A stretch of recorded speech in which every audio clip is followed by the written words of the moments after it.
Hi viewers, welcome to நமது இல்லம். இன்னைக்கு நம்ம எக்காரணம் கொண்டும் செவ்வாய்க்கிழமை இதை மட்டும் செய்து விடாதீர்கள். கோபம் அதிகரிக்கும், அசுப பலன், துரதிர்ஷ்டம் ஏற்படும், நோய் தாக்கும், ஆயுள் குறையும் அப்படின்னு சொல்லியிருக்கோம். பொதுவாகவே வெள்ளி செவ்வாய் நமது முன்னோர்கள் அதை செய்யக்கூடாது இதை செய்யக்கூடாதுன்னு சொல்லியிருப்பாங்க.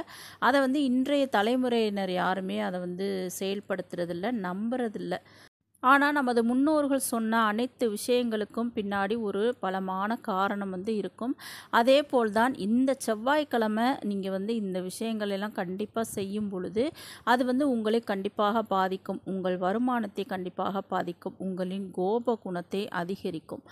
ஏன்னா செவ்வாய்க்கிழமை செவ்வாய் கிரகத்திற்கு உரியது. இந்த செவ்வாய் கிரகம் மிக கடுமையான ஒரு கிரகமாக பார்க்கப்படுகின்றது. அந்த செவ்வாயை நம்ம கோபப்படுத்துகிற மாதிரி இந்த மாதிரி செயல்களை செய்யக்கூடாது.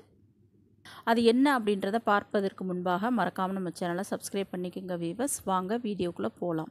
செவ்வாய்க்கிழமை பார்த்திங்கன்னா இறை வழிபாட்டிற்கு முக்கியமான ஒரு நாள், அம்மனுக்கு உரிய நாள், முருகப்பெருமானுக்கு உரிய நாள். இந்த செவ்வாய்க்கிழமை மகாலட்சுமி நம் வீடு தேடி வரும் நாளாகவும் கருதப்படுகின்றது.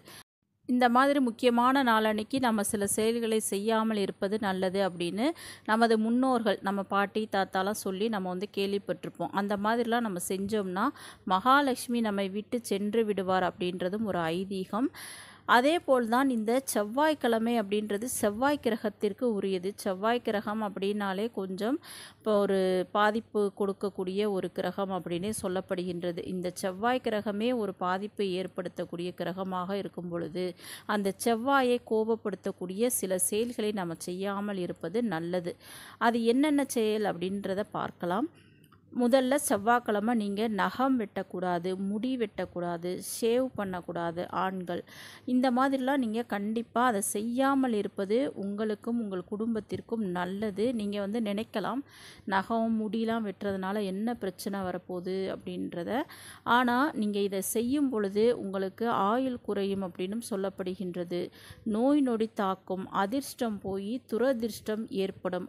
பொதுவாகவே இந்த செவ்வாய்க்கிழமை வீடு துடைக்கக்கூடாது, ஒட்டடை அடிக்கக்கூடாது, விளக்கு துடைக்கவோ விளக்கவோ கூடாது. அந்த மாதிரிலாம் நம்ம முன்னோர்கள் சொல்லியிருக்காங்க. ஏன்னா இந்த மாதிரி செய்வதன் மூலம் அந்த லக்ஷ்மி கடாட்சம் நம் வீட்டை விட்டு போய்விடும். அது மட்டுமல்லாமல் அந்த செவ்வாய் பகவானின் கோபத்திற்கு ஆளாக நேரிடும். செவ்வாய் பகவான் கோபப்பட்டால் என்ன நடக்கும்? நிறைய கடன் பிரச்சனை வரும், பண பிரச்சனை வரும், உடல் நல கோளாறு வரும், மனதில் அமைதி இருக்காது. இது எல்லாத்துக்கும் அந்த காரகன் அப்படின்னு பார்த்தீங்கன்னா இந்த செவ்வாய் பகவான் தான்.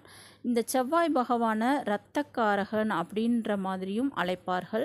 இரத்தத்தில் இருந்து தான் நம்மளுக்கு ஒவ்வொரு அணுவும் நம்ம உடம்புல செயல்படுது. முடி வளருவது, அந்த நகம் வளருவது, இது எல்லாமே அந்த மாதிரி தான். அதனால தான் அந்த செவ்வாய்க்கிழமை முடியை வெட்டக்கூடாது, அந்த நகம் வெட்டக்கூடாது, அந்த மாதிரி அது மட்டும் அல்லாமல் இந்த காரியங்களை நீங்கள் செவ்வாய்க்கிழமை செய்கிறதுனால உங்களுக்கு அந்த செவ்வாய் பகவானின் பாதிப்பு அதிகரிக்கக்கூடும் அப்படின்னு சொல்லப்படுகின்றது. பணப்பிரச்சனைகள் வரலாம், உடல் உள்ள பிரச்சனைகள் வரலாம், அதிர்ஷ்டம் நீங்கி அந்த துரதிர்ஷ்ட பலன்கள், அசுப பலன்கள் உங்களுக்கு ஏற்படலாம்.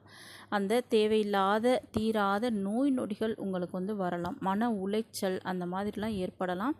அதனால் செவ்வாய்க்கிழமை நீங்கள் எக்காரணம் கொண்டும் இந்த விஷயங்களை தவிர்த்து விடுவது நல்லது. அந்த முடி வெட்டுவதோ, நகம் வெட்டுவதோ, ஷேவ் செய்வதோ இந்த மாதிரியான விஷயங்களை அறவே தவிர்த்து விடுங்கள். அந்த ஒரு நாளில் எதுவும் மாற போகிறது கிடையாது. அடுத்த நாள் அதை பார்த்து கொள்ளலாம். இதையெல்லாம் நீங்கள் சாதாரணமாக எடுத்துக்காதீங்க. இதனாலெல்லாம் என்ன பெருசாக ஆயிரப்போகுது அப்படின்னு செய்கிற நம்ம சின்ன சின்ன தவறுகளால் தான் நம்மளுக்கு பெரிய பாதிப்புகள் ஏற்படும். கண்ணுக்கு தெரியாமல் செய்கிற சின்ன தவறு கூட நம்மளுக்கு பெரிய வாழ்க்கையில் ஒரு அடியாக விழுந்துவிடும். அதனால் இதையெல்லாம் நமது முன்னோர்களும் ஜோதிடர்களும் சும்மாலாம் சொல்லியிருக்க மாட்டாங்க. இதை நீங்கள் கண்டிப்பாக ஃபாலோ பண்ணுங்கள். யாருமே இதையெல்லாம் செய்யாதீர்கள். மறக்காமல் நம்ம சேனலை சப்ஸ்கிரைப் பண்ணிக்கோங்க. தேங்க்யூ.